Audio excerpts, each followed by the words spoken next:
کراچی میں ایک بار پھر زلزلے کے جھٹکے محسوس کیے گئے ہیں۔ زلزلہ پیما مرکز کے مطابق گزشتہ رات زلزلے کا پہلا جھٹکا رات 12 بجے محسوس ہوا۔ زلزلے کی شدت 2.6 اور گہرائی 40 کلومیٹر تھی۔ زلزلے کا مرکز ملیر کے شمال مشرق میں تھا۔ زلزلہ پیما مرکز کا کہنا تھا کہ گزشتہ رات 12:23 پر زلزلے کا دوسرا جھٹکا ریکارڈ ہوا، جس کی شدت 2.8 اور گہرائی 40 کلومیٹر تھی۔ اس کا مرکز ملیر کے شمال مشرق کے قریب تھا۔ صبح 6:42 پر زلزلے کا تیسرا جھٹکا محسوس کیا گیا۔ تیسرے زلزلے کی شدت 3.2 اور گہرائی 11 کلومیٹر تھی، جس کا مرکز کورنگی کے جنوب مغرب 29 کلومیٹر کے قریب تھا۔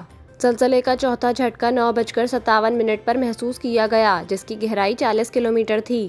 زلزلہ پیما مرکز کے مطابق زلزلے کا مرکز ملیر سے 15 کلومیٹر دور کا شمال مشرق تھا، جس کی شدت 2.8 ریکارڈ کی گئی۔ کراچی میں اتوار کی شام سے اب تک زلزلے کا 18واں جھٹکا محسوس کیا گیا ہے۔